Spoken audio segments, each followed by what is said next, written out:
repeat, you may not win immediately, but the thing is, you will win definitely. Glory to God. For sure, magtatagumpay ka. Take risk. Take risk. Amen? Amen. Alam niyo ba ang idea? Ay nagsimula ng palaya sa pagtitinda ng pen. Doon na pala pinagsimulan ng idea. Alam niyo idea? Kung hindi alam, mag-usap tayo. Ang largest idea nasa Pilipinas, pinakamalaki niyo. Ang una namin napasubang na idea sa Dubai, kung magpunta kami ng Dubai. Ang laki nun. Pero mas malaki ito. Hindi kayo, kung pinasok niya, ewan ko kung hindi kayo nakilo. At ako'y takang-taka. Ako'y takang-taka. Bakit? Umakyat, bumaba, umakyat, bumaba, labas, isa rin doon sa pinasukan. Ako'y takang-taka talaga doon. Akala ko nasa baba, ako'y takang-taka doon. Samantalang may mga hagdan mo na. Pero ganun kalaki. Pero saan ang simula? Ang number, nakalimutan ko yung papel. Ito na yung siguro. Sabi niya, if you may not win immediately, but you will win definitely. Take risk. Take risk. Pero hindi ka makakapag-win. Hindi mo kakayanin yung risk pag hindi ayos ang puso. Take risk. Praise God. Amen? Parang yung kayo ko, kasi pastor, nakutulad ng paa. Kasi sabi ko, kung ideya ko, saan? Kung putulan ng paa o hindi. Ako, ang ideya ko, kung saan mas mahaba ang buhay niya. Kasi sabi ng doktor, pag pinutulan niya ng paa, pwede kasi stroke siya. May risk. Ano yun? Pwede nakakihin habang pinuputulan ng paa. Kaya sabi niya, hindi niyo pwede ilihim sa kanya. Kasi mamaya, naging successful ang operasyon. Pagkakita niya wala na siya paa, pwede siya atakihin. May risk. Pero risk. Kung saan lang mas mahaba ang buhay, kung hindi putulan paa, kahit putulan, dito na lang. May risk. Bakit? Kasi may amoy na mabaho na mabaho. Ramdam mo sa sasakyan. Tinakbo namin sa hospital May risk din yun. Pero pag oras na, kaya sasabihin, praise God, may risk. Nag-risk, magputol ko kasi pumayag na rin yung may katawan, pumayag siya. Ngayon, praise God, naging successful. Amen. Yung apat na kaitongin na lumusok doon sa kaaway, na nagkaroon ng murang bilihin, they risk their lives. Ni-risk nila yung buhay nila Punta tayo doon, kung papatayin tayo, hindi tapos tayo. Kung hindi naman, hindi buhay tayo. Dahil doon sa risk na yun, ang Diyos nakialam. Sa yabag nila, natakot, parang yabag ng mga charyo. Papunta doon, naglayasan yung mga kalaban. Yung nag-take risk, sinasamahan pala ng Panginoon. Amen. Huwag kang bibigay. Take risk. Amen? Number 3, basa. Keep going. Isa pa. Keep going. They said you can't. Keep going. They said impossible. Keep going. Amen. They doubted you. Keep going. Amen. Eyes on the goal. Don't stop until you get there. Amen. Praise the Lord. Tuloy lang. Amen. Tuloy lang. Praise God. Kaya nga pag nag-share ka, nireject, share mo lang, sige. Hindi ba? Para panliligaw, pag binasted ka, tuloy lang. Binasted ka ulit, sige lang. Binasted ka ulit, sabihan mo ng pangit mo. Sabihan ka ng ganyan, sige lang.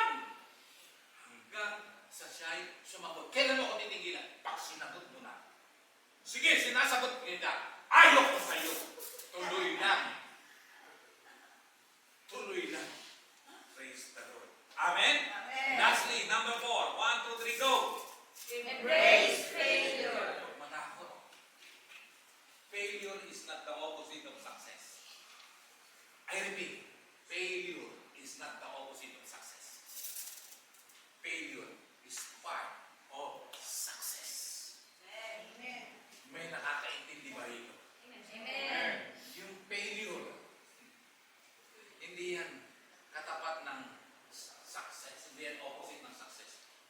part ng success. Bakit? Lahat ng naging successful, dumaan sa failure. Walang naging successful na hindi nakaranas ng failure. Wala. Wala. Isa. So in short, failure is part of success. Praise God. Ang pangalan, no? Yung leadership, si John Maxwell. Meron siyang libro. Ano yun? Failing Forward. Failing Forward. Nung nag-fail siya, umusad. Dahil sa failure, umusad siya. Kaya ang title ng libro, Failing Forward. Failure is part of success. Praise the Lord. Amen? Amen. Nalala ko si Crisel, nung bumagsak sa exam. Bumagsak sa exam. Wala nga kami, nasa Dubai nga kami nun. Bumagsak sa exam. Tapos natin dito, iyak nang iyak. Tapos nakita ko, iyak nang iyak. Sabi ko, anong gagawin mo eh? Papakamatay ka na lang. Papakamatay ka na lang.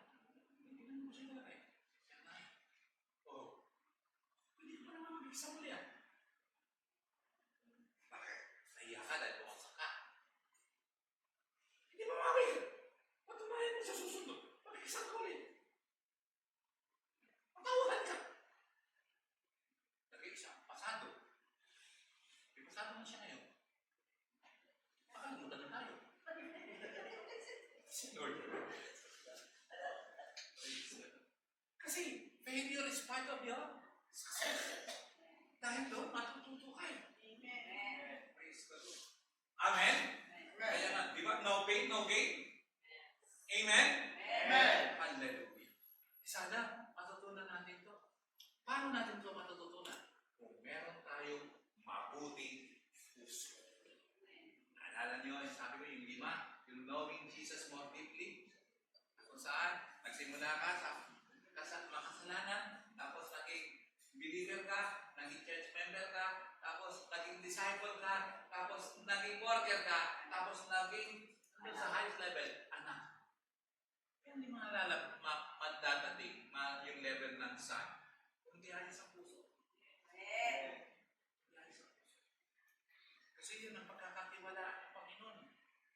Praise the Lord. Pagkakatiwala ng Lord, ayos ang puso. Praise the Lord. Amen? Kaya dinunod ko doon. Ano yun? Beauty of a good heart. Pag inayos natin ang ating puso, praise the Lord. Be ready. Be ready for this. Susunod ko sa sabi.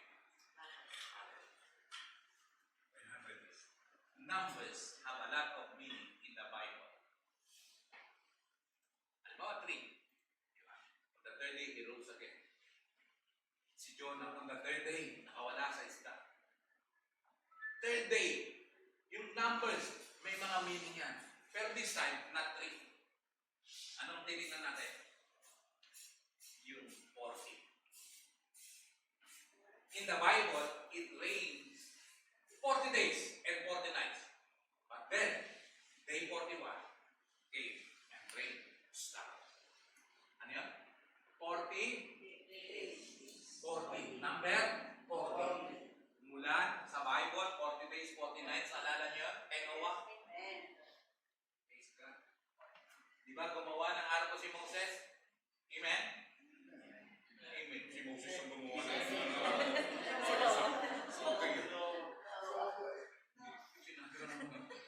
Amen ka dyan. Yung uwi ka. Ayos ka. Nagulas lang. 40 days, 40 nights. Kita nyo, di ba? Sino lang nabuhay? Sila, yung nasa arko lang. Bakit?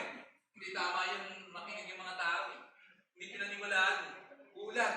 Ano ulan? Ano yung ulan? Kasi at that time, hindi pa sila nakakaranas ng ulan. At sa amin, praise God, significant yung 40. Praise God. Kami ng nagsawa, significant yung 40. Dahil sa September 1 at saka September 8, 40 years kami. Kaya nga, 40 buhok na lang ang itin. Pero dito, may 40 pang natitira.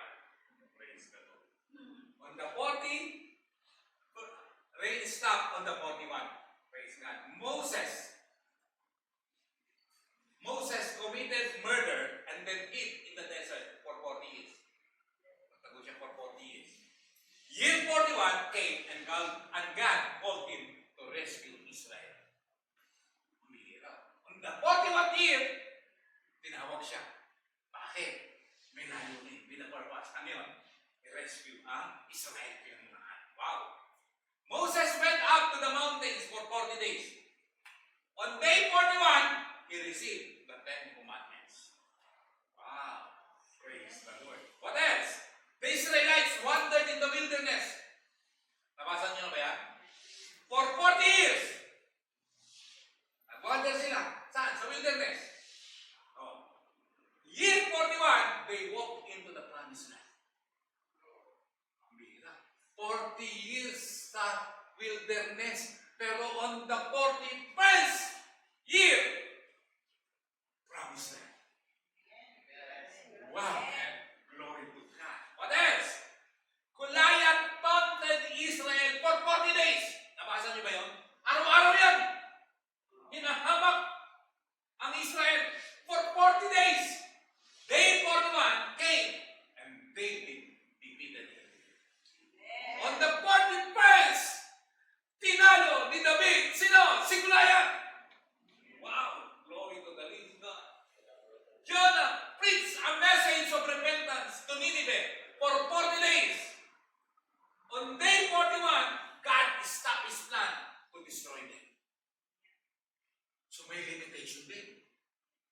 May limitation din. What else? Jesus, ito siya, siguro pamilya tayo rito, fasted and was tempted for 40 days. Day 41, ano nangyari? The devil. Malis, lumayas. For 40 days na fasting, 41, lumayas sa atin. Praise God. Hallelujah. After his resurrection, Jesus appeared to his disciples for 40 days. On day 41, he ascended into heaven. Hallelujah. 40 days siya na rin nung nanatili.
nakita mo yung number na hindi mo kilala, sumagot ka, ang sagot mo na lang, huwag ka mag-iilaw.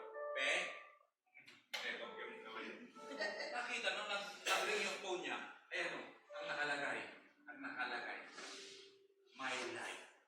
Caller ID nakalagay, my life. Nakita nung, my life. Malaman, tinanong, bakit may usyoso? Di ba sa cellphone mo, pag tumatawag may mga sisero, kahit hindi ka nila yung cellphone, titignan. My life. My life. Tinanong, sino yung my life? Jowa ko. Wow. My life, jowa. My life. Years later, ilang taon nang lumipas, nag-ring ng phone. Ang caller ID, hindi my life. Nakalagay, my wife. Yung jowa niya, naging wife. Kaya, ang caller ID, my wife. Years later, ayan o, nabago na ulit. Ano yun? Praise God. Ang nakalagay na ay ano, wala nang my pa. Home. Nung nag-ring so, home. Praise God. Years later, ilang taon nang lumipas, nag-ring ulit. Nakalagay doon sa caller ID, Hitler.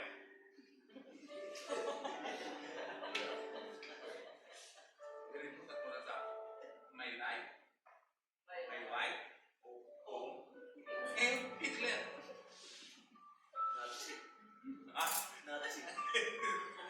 Nazi na, ang Hitler. Pagkatapos, years later ulit, ang nakalagay na doon sa caller ID, wrong number. Nag-shift. Anong shifting ginagawa mo sa relasyon mo? Sa Panginoon? Sa mga kapwa mo? Sa mga nagpasabuhay? Pababa? Upang my life, my wife, my home. Ano dapat? Hitler ba? Saan sunod nun? Is in you, Lord. Bakit? Kanta yun eh, di ba? My life is in you, Lord. Dapat gano'n na. Hindi mo shifting. Anong shifting? Ang relasyon. Sa relasyon na nangyayari sa'yo. Pababa. Praise God. Hallelujah. Kaya natin, anumang pangit na nangyari, hindi pwedeng sirain ang relasyon. Praise God. Amen? Kaya nga, paano maayos ang relasyon? Ito, 3 golden rules in relationship. In relationship, 3 golden rules. Number 1, pakibasa ang tula. 1, 2, 3, go. Gantahan niyo naman pagbasa. Who is helping you? Number 1 sa relationship yan. Who is helping you? Don't forget them. Don't forget them. Sa relationship, praise God. Ang tumutulong sa'yo. Ang pagtulong hindi na pera. Maraming bagay. Don't forget them. Praise God. Hello, amen? Pero may mga ganun ba na tao? Natulungan mo, pagkatapos ng mga mong tulungan, kinalimutan ka. May kilala kayo? Don't forget them. Number 2, pakibasa yung pula.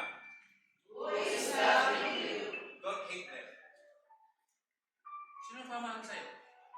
Kung sila kamumpiyan. Ang pagmamahal, hindi lang yung pagsang-ayon sa'yo. Kasama sa pagmamahal, yung pagtutuwid sa'yo. Don't hate them. Number 3, pakibasa. 1, 2, 3, go. Don't cheat them. Don't cheat them. Who is helping you? Don't forget them.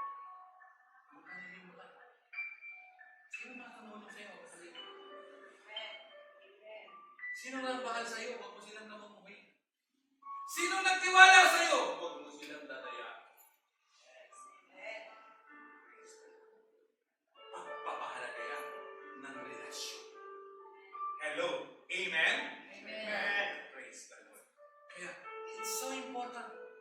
Kaya nasabi ko kanina, sino ang makapag-iwalay sa'yo kay Kristo? Kung may mga pangit na pangyayari, yun bang mag-iwalay sa'yo?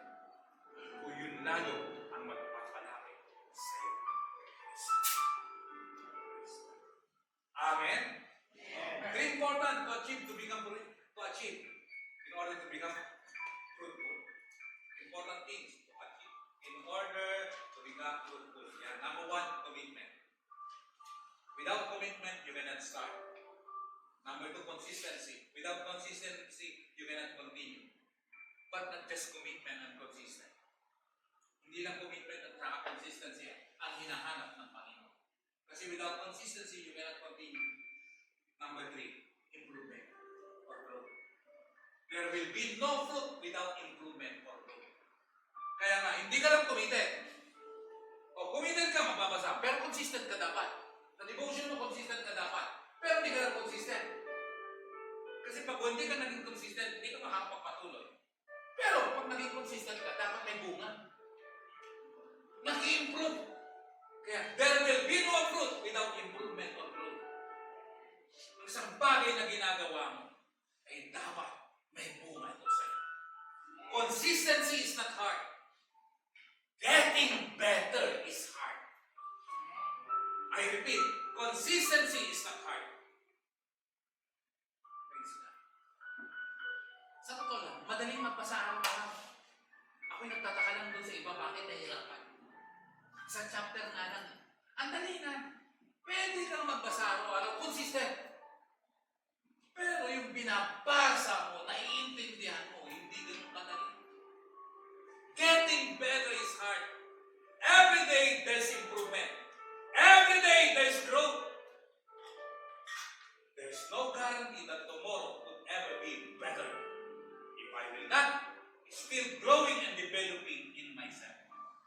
In short, we need to develop, we need to grow, we need to improve.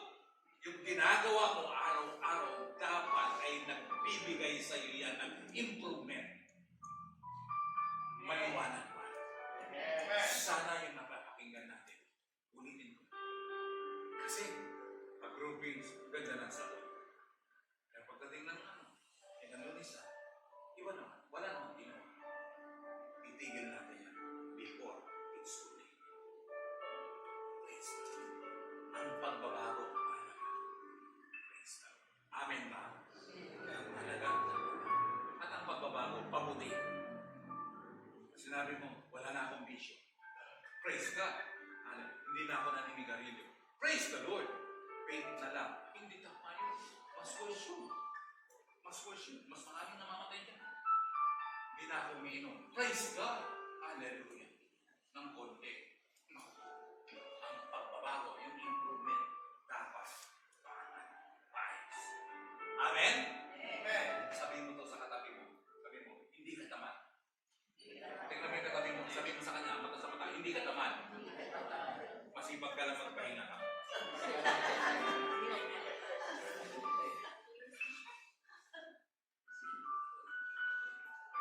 Walang tamad dito.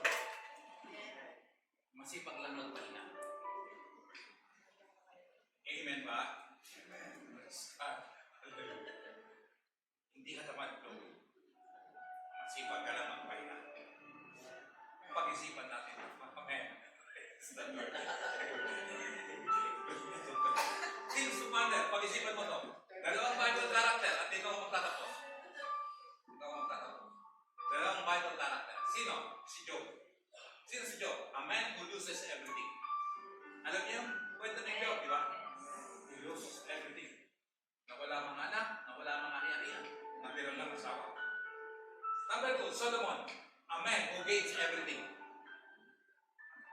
Basa niyo na ba ang buhay ni Solomon? The richest man in the world. Katapos ano? He gains everything. Dami niya asawa. Pati yung concubine niya. All in all, 1,000. Hindi. Kaya sa kanyang kapanahunan, nagkaroon ng katahimikan. Bakit? Sa lahat ng lugar may biyanan. Kaya nagkaroon ng katahimikan. Walang gera. Bakit? May biyanan siya. Pero kung titingnan mo, si Job, intindi ng simula. Everything, halos lahat nawala. Except his wife. Halos lahat nawala. Pero yung dulo, kasi nakakita yung integrity sa kanya, yung dulo, yung lahat ng nawala, napalitan.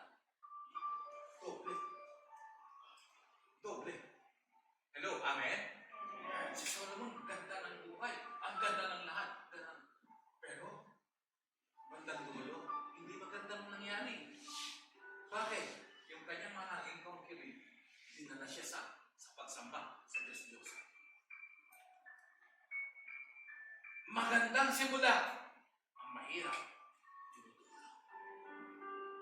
Pangit ang simula, pero maganda yung dulo. How about you? Pero pa nga isa dyan, naalala ko ngayon. Sino? Si Samson. Ganda naman niya. Bakit si Samson? Lakas. Pero, nakipaglaro sa tukso. Ano yan? Babae din. Buti na lang sa dulo, umawi. Bakit? Na-realize niya. Praise the Lord. Huwag makikipaglaro sa tukso. Huwag makikipaglaro sa kasalanan. Praise the Lord. Hindi ko tatanungin anong gusto mo. Job. Kapag mo. Kundi anong sitwasyon mo. Masaya mo. Kung magandang simula, dapat magtatapos ka sa magandang simula. Nagsimula kang nakilala mo, Lord. Nagsimula kang naglilingkod sa Diyos. Dapat magpapatuloy kang kilala mo siya at naglilingkod sa Kanya ng buong katapatan. Praise God. Solomon, wise, full of wisdom. Pero nalinlang, nagising, hindi maganda. Sa New Testament may ganyan. Sino? Si Judas. Nakita ang mga miracle. Pero, natukso sa pera. Mga kapatid, tayo to realize, sana ang mga salitang ito na narinig mo, baon mo, pag-uwi. Huwag mong sasayangin ang pagkakataon. Kung nakaranas ka man ng mga matitinding problema, be like Job, ang dulo niya, bawi lahat. Everything has been doubled. Job chapter 42, the last chapter in the Bible. Lahat ng kanyang tinatangkilik na doble. Why? He maintained his integrity. Yes, kung babasahin mo ang buong Job, may mga pagkukulang din siya, may mga pagkakamali din siya, may mga doubt din siya, may mga reklamo din siya. Pero, willing to be checked. At nang balik siya. Kaya na yung 42, may pinag-pray siya. At ang pinag-pray niya, ang pinagpala siya mismo. Kaya yung mga prayer po, pagpapalaan niya. Praise God. Yung mga devoted, pagpapalaan. Kung dumaan ka ng magpagsubok, may mga depression, may mga discouragement, pero huwag kang manatili dyan. Be like Job, bawi. He was blessed by God. Everything has been done. Don't be like Solomon. Ganda, matalino. Pero minsan, hindi naayamin ang katalino. Ito yung panahon. Hallelujah. Habang ako'y nagdaros na, pag nilay-nilayan mo yung narinig na salita ng Panginoon. Praise God. How's your relationship to God? Yung shifting niya, pangat ba? Paganda ba? Allow the Holy Spirit na siyang kumilos sa puso. At yung nakaranas ka, discouragement, depression, whatever, nananatili ka ba sa ganyan? Kamusta ang shifting ng relationship mo?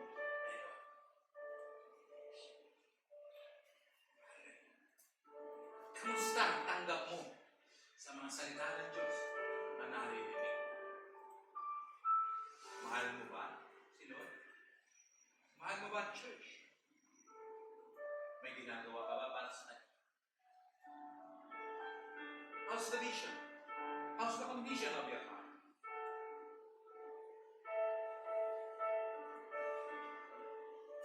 Glory to God. Hindi mo pwedeng isa-isabi, i-neglect ang relasyon mo sa Kanya, pananampalataya sa Kanya. Huwag maging matigas ang ulo. Sundin mo ang Diyos, mas bibilis, mas gaganda, mas maayos.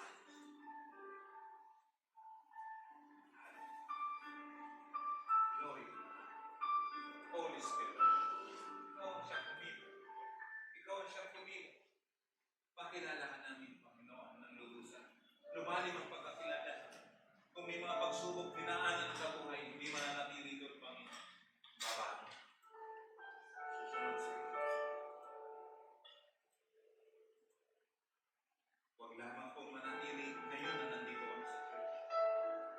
higit sa lahat, katulad dun sa parable na pinag-usapan namin, Panginoon. Maging matabang lupa ang aming puso upang magkaroon ng bunga, 100-fold, 60-fold, 30-fold. Hindi namin nahayaan na nakawin ng demonyo, ng diablo, ang salita mo na narinig na. Pagkakatiwalaan ka namin, gagawin ka namin, Panginoon, tagapagligtas ng aming buhay. Salamat po, Diyos. Katupin mo po ang bawat isang natin.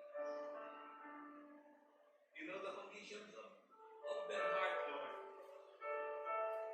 Kung manatili ka, Holy Spirit, karoon po kami ng bunga. Kung meron kaming mabuting puso, magkakaroon ng bunga, 163.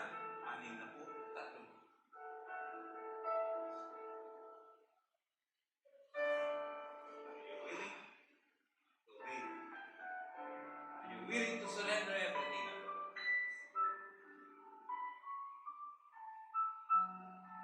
You are decided and willing to obey. Lord, manunumbalik sa iyo. Naglilingkod sa iyo na totoo. Salamat sa bawat pagkakataon na binibigay mo, Panginoon.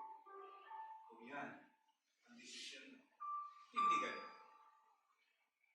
Hindi ko po sasayangin ang salita. I-apply ko po. Itong linggong ito, Panginoon. Itong araw-araw kong buhay. Maging sa pagpasok sa trabaho, pagpasok sa school, hindi kita kalilimutan. Ipapakilala kita. Magliliwanag ako, Panginoon. Kung yan ang desisyon, tumayo ka.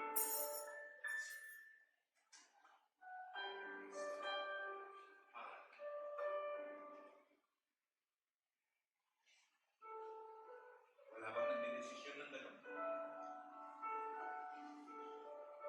Yung nagdidesisyon, willing po ako, Lord, tumayo ka. Hindi nakakaya.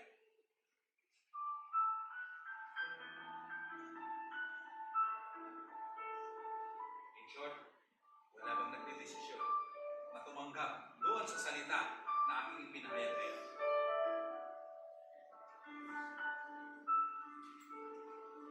Ang pag-pray ko na ng tatay.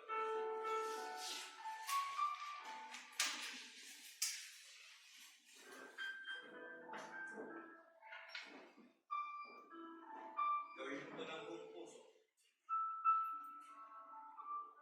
Magkakaroon lang ito ng bunga. Kung good heart.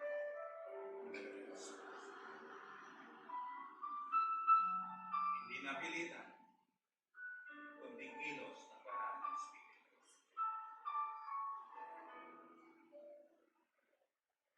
Raise your two hands. A sign of surrender. I surrender everything, Lord. We have one audience. God knows our heart. He knows everything in our hearts. We cannot hide anything, even a very small thing. Hindi natin pwedeng itago sa Panginoon. Kaya mapag-gagawin mo, gawin mo ito ng buong puso. Repeat after me. Nagsusubo po ako ng buhay, Panginoon. Lakasan nyo na. I repeat. Lakasan nyo, pagsusunod kayo. Kung totoo, hallelujah. Gawin nyo ng buong puso. Nagsusubo po ako ng buhay, Panginoon. Sa oras na ito, tinataas ko po ang dalawang kamay. Tinatanggap ko po ang mga salita na narinig. Isasagawa ko po. Susundin ko po. Gagawin ko po. Panginoon, maghari ka sa aking buhay. Banal na Espiritu, kumilos ka sa aking buhay. Tulungan mo po ako. Makalaya sa anuman mga bagay hindi nakalulugod sa iyo. Patawarin mo po ako sa mga kasalanan, sa mga kasinungalingan, sa mga pagsuway ko, sa mga hindi ko po nagkagawa. Patawarin mo ako, Panginoon. oras na ito, ako po'y linisan. Ako po'y ingatan upang maranasan ko po ang kapangyarihan ng iyong salita. Nadala nito ay gantimpala. 100 po, 60 po, 30 po. Salamat po, Panginoon. Hallelujah. Bagamat kahit na may mga pagkukulang, bagamat kahit na may mga pagkukulang, bagamat kahit na may mga pagkukulang, ikaw, Panginoon, dahil sa desisyon ko, ng buong puso, papatawarin mo ko, lilinisin mo ko. Salamat po, O Diyos. Napakabuti mo. Ginawa mo ang lahat sa krus ng Kalbaryo. Thank you, Lord. Tinapos mo ang lahat ng